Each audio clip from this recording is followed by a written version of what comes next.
et sœurs, bonjour à tous. Voilà, c'est un plaisir pour moi de pouvoir à nouveau vous apporter, c'est vrai, par la grâce de Dieu, le conseil du Seigneur. Et je voudrais vous apporter ce qu'on avait vu il y a 2 dimanches en arrière.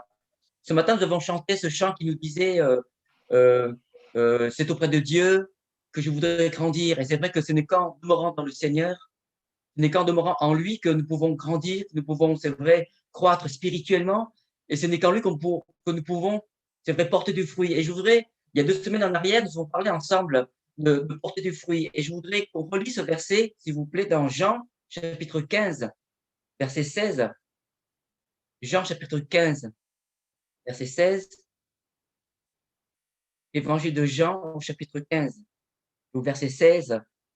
Nous lisons, ce n'est pas vous qui m'avez choisi, c'est Jésus qui le dit, ce n'est pas vous qui m'avez choisi, mais moi, je vous ai choisi et je vous ai établi afin que vous alliez et que vous portiez du fruit et que votre fruit demeure, afin que ce que vous demanderez au Père en mon nom, il vous le donne. En effet, il y a 2 semaines en arrière, si vous vous rappelez, nous avons vu ensemble ce verset et ils ont vu ensemble quelles sont les conditions pour pouvoir porter des fruits. Mais ce matin, nous n'allons pas voir ce que nous avons vu il y a 2 semaines, mais nous allons voir plutôt ensemble ce matin concernant pour que notre fruit demeure. C'est surtout sur ce point-là que je voudrais voir ensemble avec vous ce matin pour que notre fruit demeure. C'est vrai que Jésus non seulement veut que nous portons du fruit, mais également, mais surtout, que notre fruit demeure. Et quand nous lisons dans ce verset, dans d'autres versions, comme la version Semeur, il est parlé de fruits durables, de fruits permanents dans la version Martin. Autrement dit, nous sommes appelés, frères et sœurs, à porter du fruit durable, ayant une durée de vie illimitée. Des fruits qui ne connaissent pas de date de péremption. Jésus nous appelle à porter du fruit en permanence, du fruit permanent, c'est-à-dire du fruit qui soit frais constamment, du fruit qui ait toujours une bonne saveur constamment, du fruit qui soit toujours intact, qui donne envie d'en manger en tout temps. Mais que faut-il faire pour que notre fruit demeure intact jusqu'au retour du Seigneur, qui viendra goûter notre fruit afin de savoir si le fruit est toujours bon à manger? Et c'est ce que nous allons voir ce matin, frères et sœurs, au travers du message de ce matin, qui a pour titre, que j'ai donné comme titre, des fruits durables. Alors, pour que notre fruit puisse demeurer, la première condition, c'est il faut d'abord, dans ce premier point, il faut d'abord veiller sur soi-même et non sur les autres. Il faut d'abord veiller sur soi-même et non sur les autres. Dans Luc chapitre 6, lisons ensemble dans Luc au chapitre 6, verset 39. Luc chapitre 6, verset 39, il est dit, c'est Jésus qui lui donne cette parabole, un aveugle peut-il conduire un aveugle? Ne tomberont-ils pas tous deux dans une fosse? Pour un guide touristique, un guide qui guide les touristes venus visiter une région, visiter un pays, une ville, le guide touristique, ce qu'il fait, ben, il doit connaître son chemin pour pouvoir guider les autres. Il doit, euh, il doit se renseigner, il doit vraiment connaître par cœur son parcours pour pouvoir guider les autres. Pour pouvoir guider les autres, il faut, sur le plan spirituel, pour pouvoir guider les autres, il faut d'abord être soi-même éclairé. Parce que si le guide est incapable de voir où il va, comme c'est le cas du guide touristique, s'il ne sait pas où il va, il ne peut pas guider les autres. Et sur le plan spirituel, c'est vrai que pour pouvoir guider les autres, pour pouvoir, comment dire, celui qui est incapable de voir où il va, c'est vrai qu'il est dans l'impossibilité de guider les autres. Et c'est la même chose dans notre vie spirituelle. Pour pouvoir conseiller les autres, il faut d'abord savoir veiller sur soi-même. Il faut d'abord connaître d'abord si on est en bonne santé spirituelle. Il faut connaître notre état de cœur spirituellement parlant, avant de pouvoir, c'est vrai, de vouloir conseiller les autres spirituellement. Il est vrai que dans la Bible, il nous est dit, par exemple, dans Hébreux chapitre 10, verset 24, Hébreux chapitre 10, verset 24, dans cet épître, il nous est exhorté, il nous est conseillé de dire veillons les uns sur les autres pour nous exciter à la charité et aux bonnes œuvres. Veillons les uns sur les autres pour nous exciter à la charité et aux bonnes œuvres. C'est vrai que la Bible nous exhorte, c'est vrai, à veiller les uns sur les autres, mais dans le seul but de nous encourager à aimer et faire le bien et non pour faire du mal, et non en pointe du doigt ce qui ne va pas chez les autres, en essayant de relever les défauts chez les autres. Quand nous lisons ce même verset dans la version Colombe, il est dit: veillons les uns sur les autres pour nous inciter à l'amour et aux œuvres bonnes. Dans une autre version, la version Parole de vie, il est dit: prenons soin les uns des autres pour nous encourager à aimer et à faire le bien. Dans la version français courant, il est dit: veillons les uns sur les autres pour nous inciter à mieux aimer et à faire des actions bonnes. Et puis une autre version, la version Semeur, il est dit: et veillons les uns sur les autres pour nous encourager mutuellement à l'amour et à la pratique du bien. Dans ce verset que nous venons, dans ces différentes versions, concernant le verset Hébreux 10, 24, c'est vrai que la Bible nous exhorte, c'est vrai, à veiller les uns sur les autres. Et comme je l'ai dit auparavant, c'est vrai que dans le seul but de nous encourager à aimer, à faire du bien et non pour faire du mal. Mais malheureusement, des fois, nous pouvons observer, nous pouvons constater que parfois, certains, au lieu de veiller sur eux-mêmes d'abord, cherchent à veiller sur les autres. Comment? En les critiquant, en relevant ce qui ne va pas chez les autres, en cherchant les défauts chez les autres, alors qu'eux-mêmes, ils ont des défauts. Jésus a dit dans Matthieu chapitre 7, versets 3 à 5, Évangile de Matthieu chapitre 7, versets 3 à 5, nous connaissons tous ce verset, il est dit, Jésus le dit: pourquoi vois-tu la paille qui est dans l'œil de ton frère et n'aperçois-tu pas la poutre qui est dans ton œil? Comment peux-tu dire à ton frère: laisse-moi ôter une paille de ton œil, toi qui as une poutre dans le tien? Hypocrite, ôte premièrement la poutre de ton œil, et alors tu verras comment ôter la paille de l'œil de ton frère. Jésus veut nous faire remarquer qu'il est important de savoir veiller, veiller d'abord sur nous-mêmes avant de vouloir veiller sur les autres, avant de vouloir conseiller les autres, mais il faut être vigilant. Avant de pouvoir veiller sur les autres, il faut être vigilant. Avant de pouvoir veiller avec bienveillance sur les autres, il faut d'abord veiller sur soi-même. Il faut regarder d'abord si notre propre cœur est en bonne santé spirituelle. Dans Proverbes chapitre 4, verset 23, Proverbes chapitre 4, verset 23, il dit: garde ton cœur, plus que toute autre chose, car de lui viennent les sources de la vie. Dans la version Parole de vie, par-dessus tout, surveille ton cœur, car il est la source de la vie. J'aime bien cette version français courant, il est dit avant toute chose, avant tout, prends garde à ce que tu penses au fond de toi-même, car ta vie en dépend. Et puis, je vous donnerai une dernière version, la version Summer, par-dessus tout, veille soigneusement sur ton cœur, car il est à la source de tout ce qui fait ta vie. Dans ce verset que nous venons de lire, dans Proverbes, chapitre 4, verset 23, il est plus que important de veiller sur l'état de notre cœur. Il faut être vigilant et savoir veiller sur l'état spirituel de notre cœur. Le cœur, nous le savons tous, est comme un trésor. Il est précieux. Pourquoi? Parce que le cœur, il est fragile. Le cœur, il est influençable. Vous savez, le cœur est comme une éponge qui absorbe tout ce qu'il entend, tout ce qu'il voit. Je ne sais pas si vous avez fait, certainement dans le quotidien, vous avez fait déjà ce genre d'expérience au quotidien quand vous avez une éponge. Vous avez dans un bac de l'eau sale, par exemple, et que vous mettez une éponge dans cette eau sale, cette éponge, elle va s'imbiber, elle va être trempée, elle va absorber cette eau sale. Et quand vous essorez cette éponge, quand vous sortez cette éponge hors de ce bac rempli d'eau sale, qu'est-ce qui se passe? Et quand vous l'épongez, quand vous pressez cette éponge, qu'est-ce qui ressort de cette éponge? Ben, de l'eau sale. Et quand vous prenez une éponge et vous trempez, vous l'imbibez d'une eau propre, d'une eau claire, qu'est-ce qui se passe? Et quand vous la sortez cette éponge de cette eau claire et que vous pressez cette éponge, qu'est-ce qui se passe? L'eau est claire. L'eau qui sort de l'éponge, elle est claire. Et là, ça nous parle de l'image, c'est comme une image de notre cœur. Si notre cœur, comme une éponge, elle absorbe tout ce qu'il entend et tout ce qu'il voit. Et si ce qu'il entend, ce qu'il voit, ce sont des mauvaises choses, s'il subit une mauvaise influence, ben, qu'est-ce qui ressort du cœur? Ben, il ressort de mauvaises choses. La Bible dit que c'est de l'abondance du cœur que la bouche parle. Et si notre cœur, comme une éponge, absorbe des mauvaises choses, qu'est-ce qui ressort de notre bouche? qu'est-ce qui ressort de notre cœur? Des choses qui ne sont pas bonnes à entendre, des choses qui ne sont pas bonnes à porter, parce que notre cœur est rempli de choses négatives, rempli de ces impuretés. C'est pour ça qu'il est important de veiller sur l'état de notre cœur. C'est ainsi que si nous veillons sur notre propre cœur, nous pourrons porter du fruit qui demeure. Voilà, c'était le premier point, la première condition pour que notre fruit puisse demeurer intact.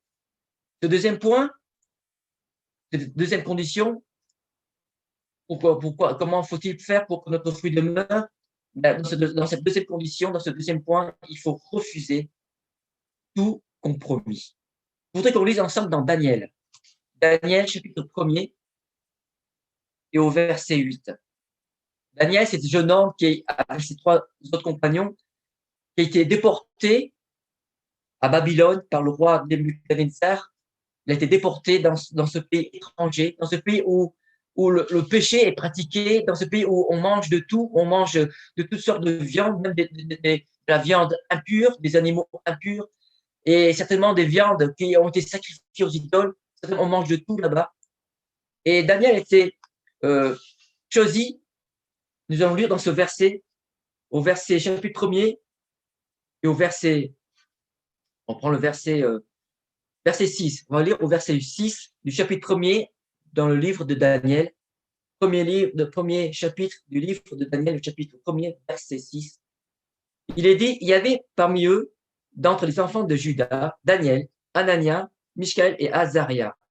Le chef des eunuques leur donna des noms à Daniel, celui de Belshazzar à Anania, celui de Shadrach à Michaël, celui de Mishak et à Azaria, celui d'Abednego.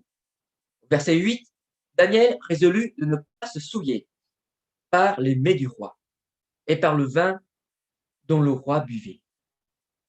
Et il pria le chef des eunuques de ne pas l'obliger à se souiller. Dieu fit trouver à Daniel faveur et grâce devant le chef des eunuques. Le chef des eunuques dit à Daniel, je crains mon seigneur le roi, qui a fixé ce que vous devez manger et boire, car pourquoi verrait-il votre visage plus abattu que celui des jeunes gens de votre âge? Vous exposerez ma tête auprès du roi. Alors Daniel dit à l'intendant à qui le chef des eunuques avait remis la surveillance de Daniel, d'Anania, de Michaël et d'Azaria. Éprouve tes serviteurs pendant 10 jours et qu'on nous donne des légumes à manger et de l'eau à boire. Tu regarderas ensuite notre visage et celui des jeunes gens qui mangeaient les mets du roi, et tu agiras avec tes serviteurs d'après ce que tu auras vu. Il leur accorda ce qu'ils demandaient et les éprouva pendant 10 jours. Au bout des 10 jours, ils avaient meilleur visage et plus d'un bon point que tous les jeunes gens qui mangeaient les mets du roi. On va s'arrêter là. Daniel se retrouve dans une drôle de situation. Daniel a été obligé de se soumettre au régime alimentaire imposé par Nebuchadnezzar, roi de Babylone. Dans ce régime alimentaire, Daniel était obligé de manger des viandes certainement sacrifiées aux idoles. Et puis, pas n'importe quelle viande, des viandes issues des animaux impurs. Et nous savons que dans la loi de Moïse, dans les commandements, dans la parole de Dieu, Daniel savait qu'il était interdit, c'est Dieu qui le dit dans sa parole, il était interdit de manger des animaux impurs et de manger des viandes sacrifiées aux idoles. Et dans cette situation compliquée pour Daniel, il est dit que Daniel a pris cette ferme résolution de ne pas se compromettre. Daniel refuse tout compromis vis-à-vis de la parole de Dieu. Il refuse de se soumettre à ce régime alimentaire imposé parce qu'il ne veut pas se souiller par les mets du roi et par le vin. Pourquoi? Parce que Daniel ne veut pas pécher contre Dieu. Il ne veut pas désobéir à la parole de Dieu qui interdit de manger toute nourriture offerte aux idoles et qui interdit de manger des animaux impurs. Et Daniel, il est dit dans ce verset 8, qu'il est dit, Daniel résolu de ne pas se souiller. Il a pris une ferme résolution de refuser tout compromis. Daniel refuse d'accepter le péché dans son cœur. Daniel refuse de désobéir à la parole de Dieu. Comme Daniel, nous devons, frères et sœurs, refuser tout compromis. Nous devons refuser le péché, même ce qui nous semble le moins insignifiant. Pourquoi? Parce que le péché, c'est le péché. Il n'y a pas de petit péché ou de grand péché. Il n'y a pas de péché mignon ou il y a de grand péché. Pour le Seigneur, pour Dieu, le péché, c'est le péché. Il n'y a pas devant Dieu de différents degrés de péché. C'est vrai que dans la justice, dans notre société, dans la justice humaine, il a été établi une échelle de grandeur concernant les infractions commises. Par exemple, une personne qui vole du pain, par exemple, obtient une peine moins lourde par rapport à celui qui commet un meurtre. Et donc, il y a un degré de, comme s'il y a un degré de péché, un degré d'infraction, et la peine, elle est proportionnelle au degré d'infraction. Mais devant Dieu, voler ou commettre un meurtre, c'est le péché. Il n'y a pas de graduation de péché devant Dieu. Le péché, c'est le péché. Dans Romains, chapitre 12, verset 9, il est dit que la charité soit sans hypocrisie. Ayez le mal en horreur. Attachez-vous fortement au bien. Ayez le mal en horreur. Attachez-vous fortement au bien. Paul nous exhorte à rejeter le péché, à rejeter le mal, à avoir le mal en horreur, à nous attacher fortement au bien. Autrement dit, dès qu'on ressent quelque chose qui n'est pas bien dans notre cœur, mais alors, ayons cette habitude, cette bonne habitude, ce réflexe de rejeter même un seul iota de péché, même un seul iota de pensée négative, de pensée mauvaise dans notre cœur. Rejetons tout de suite ces mauvaises pensées, ce péché qui est là dans notre cœur par notre pensée négative, par notre pensée mauvaise, impure. On puisse rejeter. Dans 1 Thessaloniciens chapitre 5, verset 15, il est dit, prenez garde que personne ne rende à autrui le mal pour le mal, mais poursuivez toujours le bien, soit entre vous, soit envers tous. Paul, dans son épître adressé aux Thessaloniciens, nous exhorte également à poursuivre toujours le bien, soit entre nous, soit envers tous, à avoir toujours le mal en horreur, à ne pas rendre le mal aux autres, mais à poursuivre le bien, à nous attacher fortement au bien.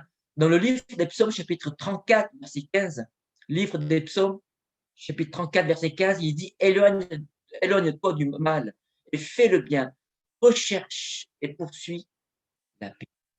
Dans ces quelques versets que nous venons de lire, dans ces quelques exhortations, au travers de ces versets, il nous est rappelé qu'il faut rejeter le mal, rejeter le péché à tout prix et de poursuivre et de s'attacher au bien et de pratiquer le bien à chaque instant. C'est pas facile, c'est vrai comment dire, c'est pas facile de pratiquer le bien quand ça va mal. C'est toujours facile de pratiquer le bien quand tout va bien, mais quand tout va mal, c'est toujours difficile de pratiquer le bien. Quand on vous, quand on vous fait du mal, c'est pas facile en retour de pratiquer le bien. Et pourtant, la Bible nous exhorte à surmonter le mal par le bien, quel qu'en soit le prix. Surmonter le mal par le bien. Rendez au mal par le bien. Ce n'est pas facile et pourtant, la Bible nous exhorte à le faire de cette manière. Et si elle nous les exhorte, c'est parce que c'est possible. Il ne faut pas accepter le péché, le compromis. Vous savez, comme un petit ver, si on le laisse entrer et faire son nid vous savez, je vais reprendre l'exemple de la cerise, du fruit. Vous savez, la cerise. De loin, quand vous regardez un cerisier et quand vous voyez de loin de belles petites boules rouges, de belles petites cerises bien noires, une peau bien brillante, alors de loin vous voyez cela, donc ça vous attire et ça vous donne envie de vous approcher du cerisier déjà et à approcher votre main de la cerise et à le cueillir. Et c'est vrai quand on cueille la cerise, on dit ah ça va être bon à manger, mais rien de plus frustrant. Après avoir cueilli la cerise d'une peau brillante, une peau noire, bien, qui vous fait penser que la cerise va être mûre, qu'elle va être bonne à manger, bien sucrée, bien mûre. Et quand vous approchez la cerise de vos yeux, vous apercevez qu'il y a un petit trou dans la cerise. Qu'est-ce qui se passe? Vous vous dites, mince, vite alors. Il y a un petit verre qui est rentré dans la cerise, sans que vous vous êtes rendu compte. Et vous dites, heureusement que vous n'avez pas mis dans votre bouche.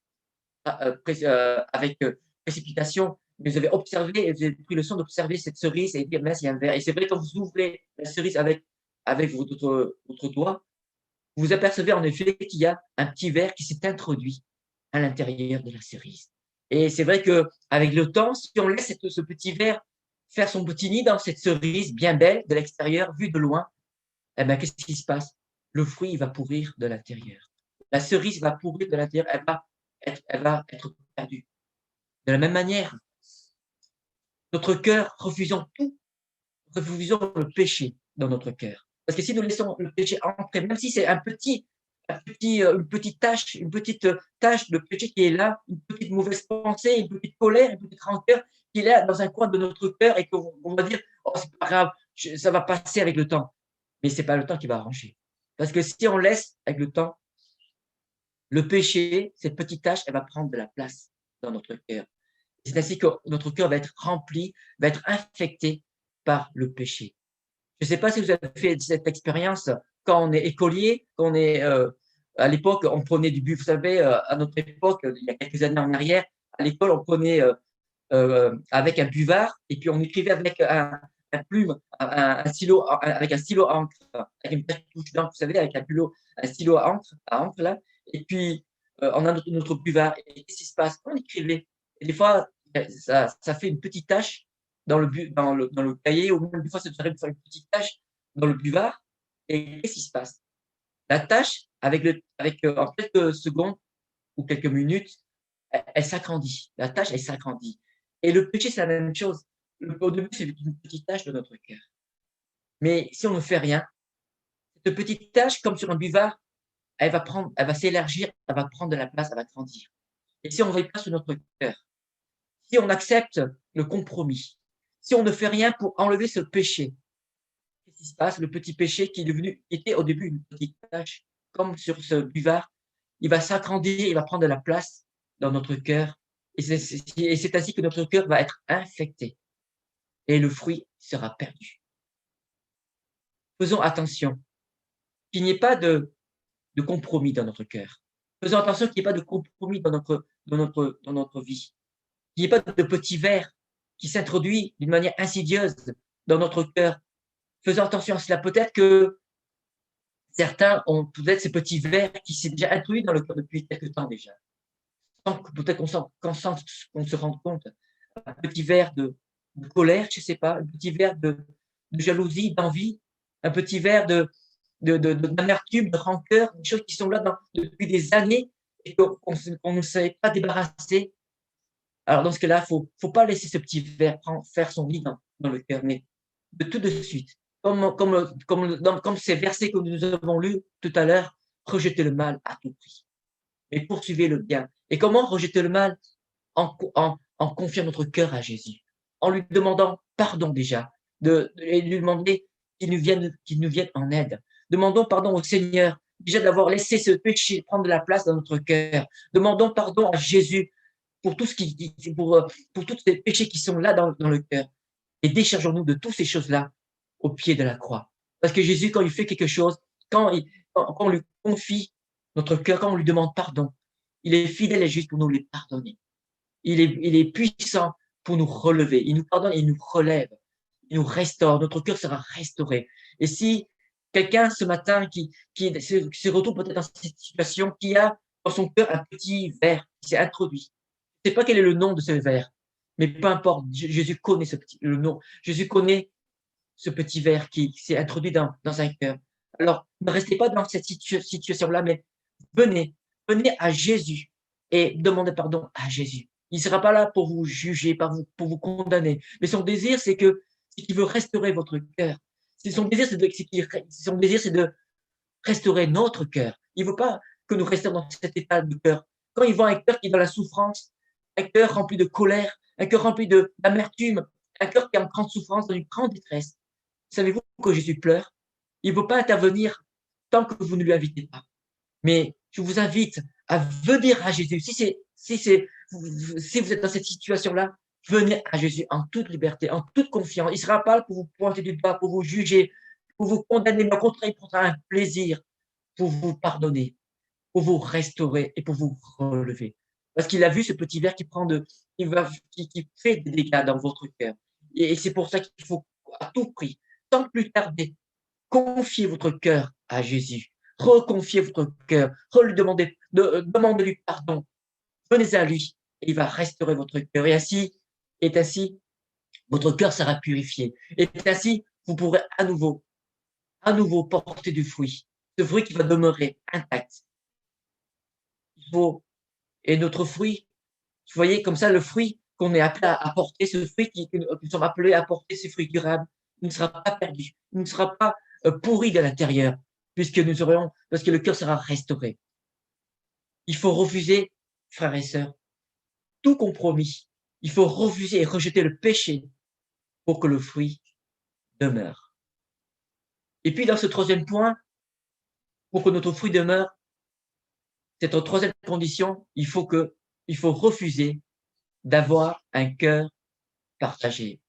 Je voudrais qu'on lise ensemble dans l'évangile de Marc, au chapitre 10, verset 17. Évangile de Marc, au chapitre 10, verset 17, nous lisons: comme Jésus se mettait en chemin, un homme accourut et, se jetant à genoux devant lui, bon maître, lui demande-t-il, que dois-je faire pour hériter la vie éternelle? Jésus lui dit: pourquoi m'appelles-tu bon? Il n'y a de bon que Dieu seul. Tu connais les commandements: tu ne commettras point d'adultère, tu ne tueras point, tu ne déroberas point, tu ne diras point de faux témoignages, tu ne feras tort à personne, honore ton père et ta mère. Il lui répondit: maître, j'ai observé toutes ces choses dès ma jeunesse. Jésus, l'ayant regardé, l'aima et lui dit: il te manque une chose. Va, vends tout ce que tu as, donne-le aux pauvres et tu auras un trésor dans le ciel. Puis, viens et suis-moi. Mais, affligé de cette parole, cet homme s'en alla tout triste, car il avait de grands biens. On s'arrêtera là. Vous connaissez tous ce passage de ce jeune homme riche, ce jeune homme qui est venu vers Jésus, qui a quelque chose, qui a une question qui l'embarrasse, une question qui l'interpelle dans son cœur, qui est venu voir Jésus, et il a raison de venir vers Jésus, vers celui qui a la réponse à tout. Et ce jeune homme est venu vers Jésus et qui lui demande: mais que faut-il faire pour avoir la vie éternelle, pour être heureux, pour être sauvé? Et Jésus lui a donné la réponse: observe le commandement de Dieu, observe la parole de Dieu, demeure dans sa parole. Et ce jeune homme lui a dit, il a décrit d'une manière parfaite, mais il a observé tous ces commandements d'une manière parfaite, sans compromis. Il a observé toutes les paroles. Il dit que il est régulier dans ses réunions, il va assidûment dans les réunions, il va à l'église régulièrement, il ne rate aucune réunion, à chaque fois qu'il y a une réunion, il est présent, il loue le Seigneur, il est un chrétien fidèle. Voilà. Et pourtant, ce jeune homme vient vers Jésus, et il dit: mais il y a quelque chose qui lui manque, comme un vide dans son cœur. Et pourtant, nous voyons qu'il est un jeune homme qui observe tous les commandements. Et peut-être que nous pouvons dire dans un premier abord, à première vue, mais il est parfait ce chrétien. On le voit tout le temps à l'église, il sert le Seigneur dans l'église, il se rend disponible à toutes les activités de l'église, il sert le Seigneur à l'église, il prie dans l'église, et il n'y a rien qui soit imparfait en lui. C'est bon, il peut être sauvé. Et pourtant, venant de ce jeune homme, on sent que s'il lui pose cette question à Jésus, c'est que ce jeune homme a ressenti dans son cœur, personnellement, qu'il lui manque quelque chose. Et Jésus a vu ce qui lui manque à ce jeune homme.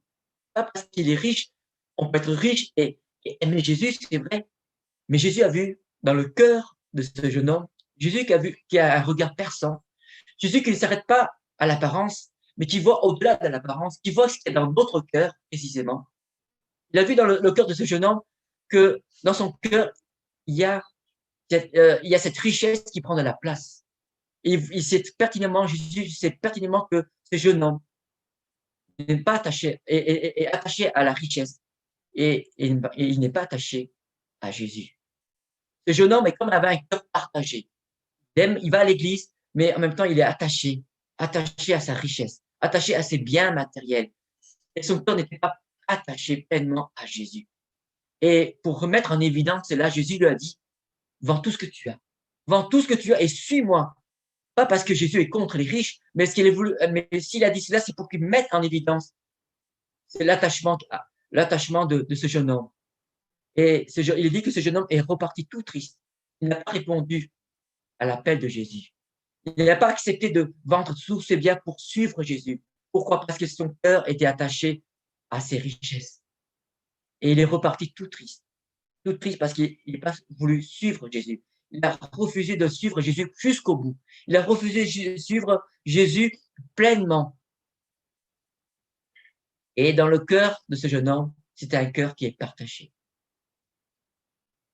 Dans Matthieu, chapitre 22, verset 37, Matthieu, chapitre 22, verset 37, il est dit, tu aimeras le Seigneur ton Dieu de tout ton cœur, de toute ton âme et de toute ta pensée. C'était le commandement de Dieu. Il nous est dit d'aimer le Seigneur son Dieu de tout ton cœur, d'un cœur sans partage. Aimer Dieu d'un cœur entier. Aimer Dieu d'un cœur profondément. Que le Seigneur prenne toute la place dans le cœur. C'est à cela que nous sommes appelés. C'est à cela que le jeune homme est appelé à aimer son Dieu de tout son cœur. Il a à aimer le Seigneur de son Dieu de tout son cœur, avoir un cœur sans partage et aimer le Seigneur son Dieu d'une manière entière, d'une manière profonde.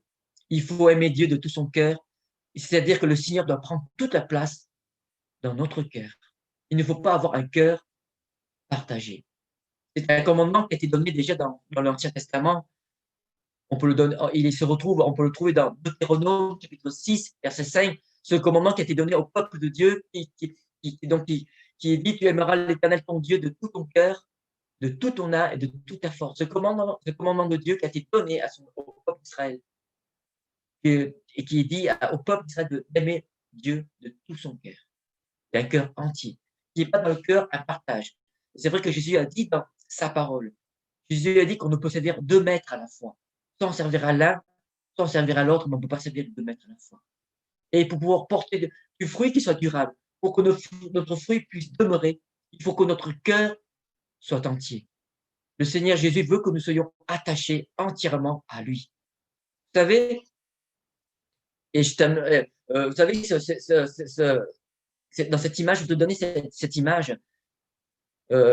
Par exemple, quand vous prenez un fruit, comme la poire, par exemple, je reviens au fruit, et que vous pressez ce fruit, vous sortez la saveur de ce fruit, vous en sortez le jus d'un fruit de poire. Qu'est-ce qui se passe? Vous obtenez un jus, une saveur sucrée, un jus de poire. Et si vous mettez à mélanger avec la saveur, avec le jus d'un autre fruit, un fruit qui est amer, un fruit amer comme le pamplemousse, si vous commencez à mélanger les 2 saveurs, la saveur qui vient d'une poire bien sucrée, bien juteuse, et la saveur d'un fruit amer comme le pamplemousse, qu'est-ce qui se passe? Est-ce que vous avez toujours cette saveur sucrée? Est-ce que vous avez toujours ce jus sucré de la poire? Non. À un moment donné, vous aurez avoir ce goût amer qui vient du pamplemousse. Et vous savez, quand nous avons un cœur partagé, un cœur dans lequel il y a un mélange avec, dans lequel il y aura des choses mauvaises, qu'est-ce qui se passe? On ne peut pas avoir un fruit qui soit toujours sucré. Un fruit qui donne une saveur toujours sucrée, une saveur qui soit toujours bon. Mais le fruit, il sera amer, par exemple. Et le fruit ne sera pas bon à manger. Il ne sera pas intact. Et c'est ainsi qu'il ne faut pas de mélange. Il ne faut pas avoir un cœur partagé. Mais au contraire, il faut refuser d'avoir un cœur partagé pour porter un fruit qui demeure. En conclusion, je voudrais qu'on lise dans Apocalypse, chapitre 2, verset 4. Apocalypse, chapitre 2, verset 4. Dans le livre d'Apocalypse, au chapitre 2 et au verset 4, nous lisons, on va plutôt lire on va lire au verset 1er d'abord. Chapitre 2, pardon, et au verset 1er. Apocalypse, chapitre 2, verset 1er. Écrit à l'ange de l'église d'Éphèse, voici ce que dit celui qui tient les 7 étoiles dans sa main droite, celui qui marche au milieu des 7 chandeliers d'or. Je connais tes œuvres, ton travail et ta persévérance. Je sais que tu ne peux supporter les méchants, que tu as éprouvé ceux qui se disent apôtres et qui ne le sont pas, et que tu les as trouvés menteurs, que tu as de la persévérance, que tu as souffert à cause de mon nom, et que tu ne t'es point lassé. Verset 4, et c'est là que je voudrais attirer votre attention ce matin. Mais ce que j'ai contre toi, c'est que tu as à abandonner ton premier amour. Souviens-toi d'où tu es tombé.